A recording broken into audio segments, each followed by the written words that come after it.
Okay, we're here in the area.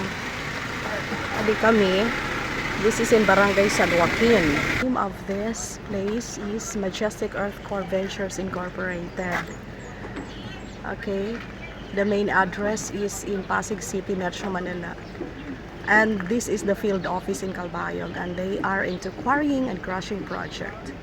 Morning! Okay, thank you. Maupay nga aga. Unsa man nagbutang inyong some material na bagay na something na kung mawala to murag hindi na kaya mabuhi. Anyone, murag unsa man nagbutang. Nagamit kayo na to mga na metal for infrastructure, steel for infrastructure, pati sa cellphone kasi yung tagline nga namin, before it's yours, it's mine. So sa example pa lang sa cellphone natin, lahat ng material sa cellphone natin, lahat to minina, pati nga yung plastic, di ba? Sabi nyo, plastic. Parang hindi natin alam saan nanggaling yung plastic, pero plastic is oil-derived na product. So yung oil, pinimina din natin yung mga oil. So, bali, eto lang, pinapakita lang natin na lahat ng gamit natin, pag hindi natin kayang, anong tawag niya? Itanim. Okay. So, kailangan natin minahin. So, ayun. So, ito. Yan, mula sa toothpaste, lahat ng bagay, sa glass, sa glass natin, sa bricks, lahat yan made of minerals, metals. Lahat yan, minimina natin. Narin lang ako. Kasi hindi tayo pwedeng magpatubo ng gold, hindi tayo pwedeng magpatubo ng hindi tayo pwedeng magpatubo ng sige, kunwari sa cosmetics, nilalagyan ng touch, hindi din tumutubo lang yung touch. So kunwari, damit natin, hindi tayo pwede magpatubo lang ng materialis na para sa damit natin. Ay, silkworm naman yung galing naman sa silk yung damit ko. Hindi din pwede kasi paano siya naging nabuong damit? Kasi kailangan mo na dumaan siya sa machine na para ma-produce siya as damit. Ayan. Tapos, so, dito, papasok natin yung company namin. So, Majestic Earth Core Ventures Incorporated. So, yung company po namin is 100% Filipino-owned. Focus on aggregates. Ito yung products, pag sinabing aggregates, meron tayong G1, 3-4, 3-8, and S1. So, yung G1, ito yung sa mga kalsada, yung binubuhos ko sa mga kalsada. Then, yung 3-4 naman, structural concrete. So, yung sa mga biga natin, mga columns, yun po yung gamit. Then, yung 3-8, usually ginagamit siya sa asphalt. Pero pwede din yung parang material filling. Tapos, ito, hollow blocks maybe. Then, meron po tayong S1. So, ito yung sa finishing, mga ganun. Pero mga pangbuhos, panghalo sa hollow blocks, mga semento natin. So, ito lang yung products ni Majestic. Tapos, ayan. So, before po dyan, bigay lang akong brief background about mining. Bali, yung mining, meron tayong two ways na para kumuha ng minerals at metals. So, ito yung underground mining at saka surface mining. Opo. So, yung quarry is papasok siya dito sa surface mining. Parang dalawang method po kasi ang ginagawa sa mining. So, pag yung deposit nag-fall under mga deep deposits na hindi siya applicable na gamitan ng open pit mining, ginagamitan siya ng underground. So, may mga specific type ng deposito.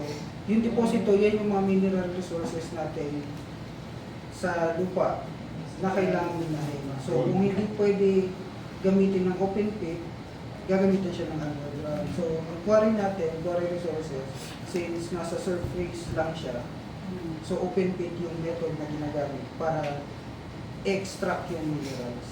Yung gold, madalas dito sa Pilipinas is nasa underground mining. Tapos, mga malalaking minahan naman na surface mining is mga copper, mga ganito, nickel. Then, ito, kasi doon, di ba, napasok na natin, yung quarry is part siya ng surface mining. So, ito yung, bali yung steps, yung process ng quarry. So, unang-una, di ba, bali, sa company namin, parang ganun, yung magka-quarry. So, ito, yung extraction or yung pagkuha ng mga materyales natin galing sa lupa mismo. Tapos, i-discuss ko further sa next slide. Tapos, magkakaroon tayo ng milling, yung processing. So, ito yung paggiling. Ginigiling po natin yung materyales. Then, Into different ito yung planta. So, sa milling naman, tapos papunta sa products natin. Then, yung mga products, kunwari ito, yung picture ko na to is for concrete. So, may concrete plant and then ganyan distribution papunta sa mga market. Pero lahat po sila magsisimula po sa mining na kailangan pinaplano po siya. Yung geologies natin, gumagawa yan sila ng models na identify. Yung tawag po sa, yung pinapakinabangan po natin kung saan yung mga minerals, yung tawag po dito yung ore body. Bali kung na-identify na po yung ore body, bali i-determine po niyan, tatanungin po kung ano yung best way na makuha yung mineral na yon, yung materials na yon. So, either doon papasok kung underground or surface mining po, open pit. Then, pagkatapos po nito, eto na, yung sa atin, identified na po yung ore body natin, yung gusto natin kunin na materyales. So, ang gagawin is mag-drill. Bali, bubutasan po. Kasi, yung mga butas po na yun, dun po papasok yung explosive. So, dito kami nag-viral. Okay. Blasting. So, pag sinabi naman po natin blasting, hindi lang naman siya basta-basta paputok ka lang. Sige, sige, paputokan dyan. So, yung ginagawa po, di ba nakaplano? Nakaplano po siya. Tapos, may mga specific din po na pattern, may drill hole ng butas kung saan yung huhulugan ng explosives natin. Tapos, yun na, papuputukin, pero yung putok po niyan, tinatawag po namin controlled blasting. So, hindi po pwede na dito lang, basta-basta lang kaming magpaputok. So, lahat po yun, bali, yung ano po niyan, yung parang yung blaster natin, minimature po niya na contain yung vibration, yung ingay, tsaka yung putok po mismo na hindi kung saan-saan lang po. Opo. So, yun yung yung ginagawa po natin is controlled blasting. So, after po, di ba meron na tayong mga, tawag niyan? Blasted material. So, ito na po yung ihahaul natin papunta sa planta. So, kung i-process, ganyan. Kung dito sa quarry is milling lang po yung ginagawa. Sa ibang minahan po na kunwari copper or gold, iba din yung planta nila na pupuntahan. Stage po kasi, ina-identify na nasa yung mga buffer zone natin, nasa yung limit ng contract area ng company. So, hanggang doon lang. So, iniiwasan din katulad ng Lulugayan Falls na sinasabi ng malapit na. Pero, naglagay kami ng buffer zone para hindi namin maapektuhan yung flow ng Lulugayan. So, Ilan po yung buffer zone? 100 meters po yan. From Lulugayan Falls? From Lulugayan, yung edge ng Lulugayan Falls to the edge of our last bench sa quarry. 100 Part- meters? 100? 100 meters po. So, part po yan ng planning. Then, during planning din po, ina-identify namin hanggang saan lang po ba kami maghihina. So, kung hanggang dito na level lang, para hindi rin tayo magkaroon ng parang malalaking butas na magko-contain naman ng tubig na hindi natin ma-manage ng maayos. So katulad po dyan sa quarry namin, explain namin po mamaya na hanggang sa level lang po, may certain level lang kami nakukunin. After niyan, i-declare na po namin yung pagiging mine out ng area. Pag sinabi na pong mine out, dyan na po papasok yung rehabilitation. So hindi po basta-basta lang po na, basta-basta na mina lang kami ng mina na hindi namin ipaplano ng maayos yung galaw po namin. So bali po sa mining po na part, yung pinakamahalaga po is yung mine planning po. So lahat po yan, lahat ng activities dito is nakaplano. Hindi po na, sige, eto na lang, sige, eto na lang. So lahat po yun, nakaplano, merong sinusundan na plano. Kasi, mamaya na lang. Tapos, eto po yung sa milling naman. Ito yung sa nangyayari sa planta natin. So, galing po yung blasted materials po natin, yung tawag na po doon, bali, yung feed material natin. Feed kasi yun yung pinapakain natin sa planta. So, yung planta po natin, yung dito po na planta, meron po tayong crushers. Bali, dyan po meron tayong specifically jaw crusher at saka cone crusher. Tapos, bali yung ginagawa po ng crusher, sila po yung nagpipino. So, from malaking bato, gigilingin, liliit siya ng liliit. Kasi yung malaking bato, hindi pa natin yung magagamit. Yung kailangan natin is yung maliliit na bato, yung mga pinong bato. So, para mahiwalay natin, kasi di ba, dito po na planta is yung kailangan natin iba't ibang size ng bato. So, kaya po meron tayong screen ginagamit. So, bali yung screen, yun po yung maghihiwalay sa mga iba't ibang sizes ng bato natin. So, ito na yung aggregates. So, after po niyan, ito na yung binibenta natin sa mga customer po, sa mga suki. So, bago po kami makapagmina, meron po kaming permit, sobrang daming permit. Tapos, bali yung governing body po talaga ng lahat ng mga minahan is yung Mines and Geosciences Bureau. Ito po siya ay under po sa DNR. So, hindi po kami pwedeng magmina lang na kung saan-saan. Kailangan po, ina-applyan. Kailangan namin mag-apply sa sa MGB. So, tinatawag namin sila MGB. Tapos, depende sa kanila kung i-approve nila. Kunwari, una-una, yung lugar ba, protected area. So, once na sinabing protected area, bawal na bawal po galawin. So, hindi pwede.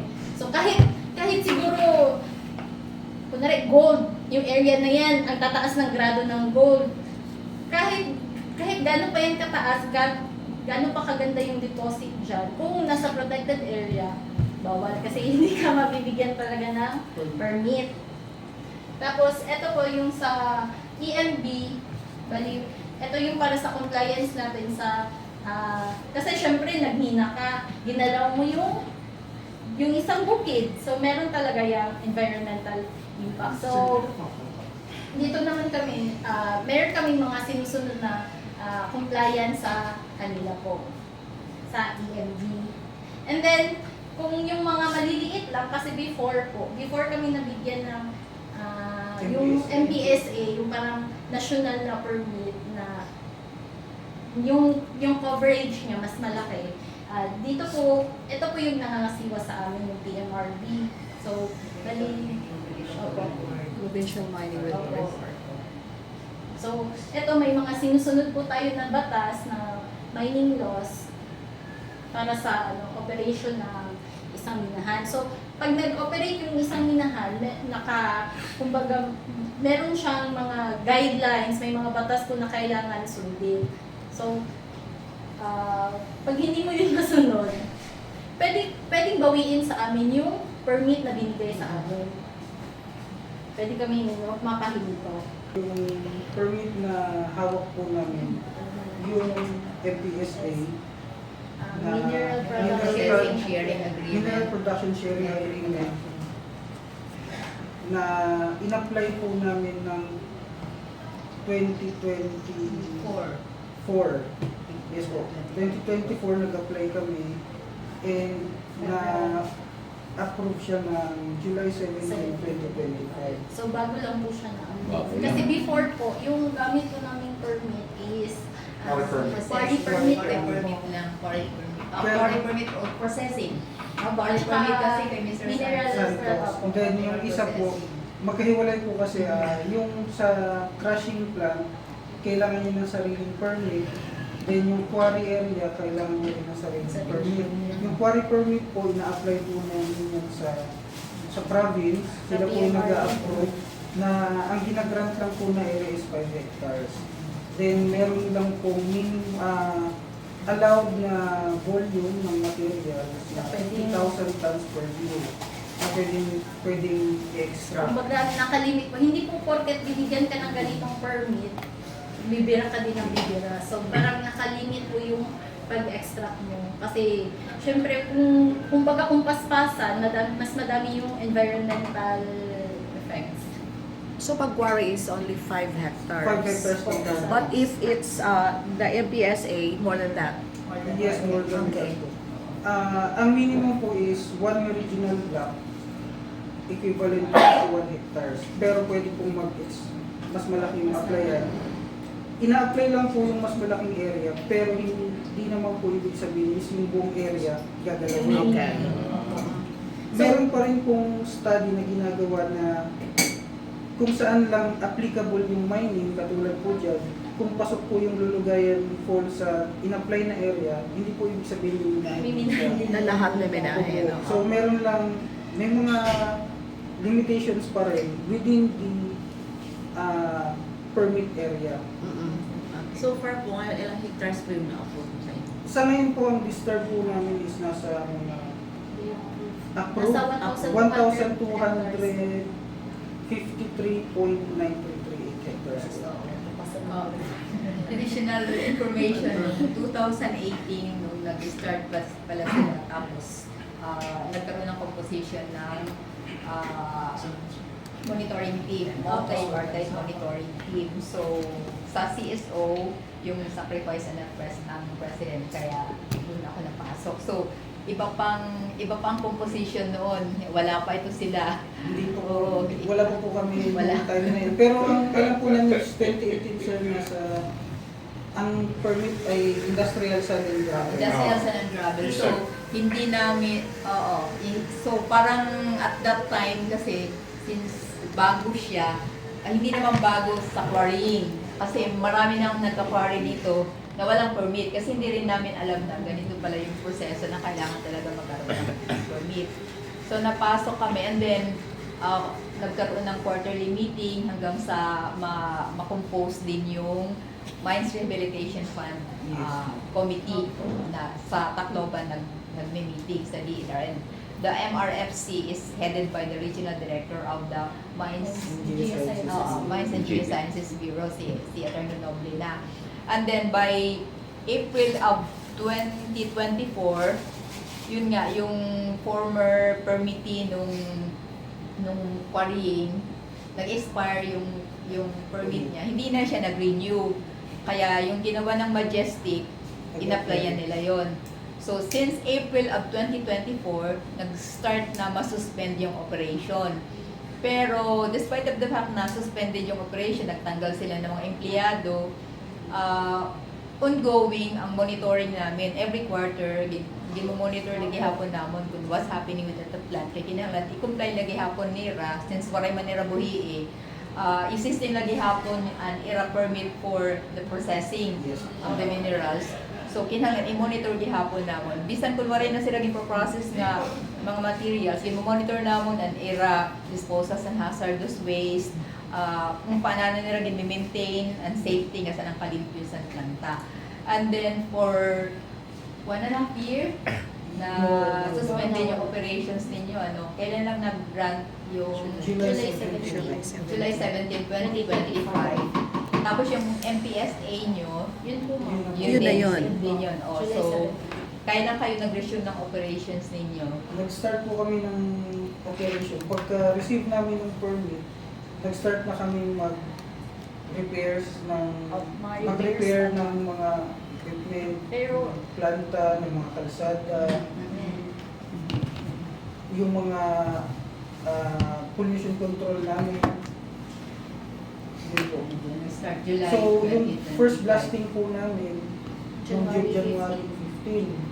This year po. opo, 2026. January 15, 2026. So, nag-start po talaga ng pinaka-commercial pinaka-commercial operation po namin. Ngayon lang pong taon. Okay.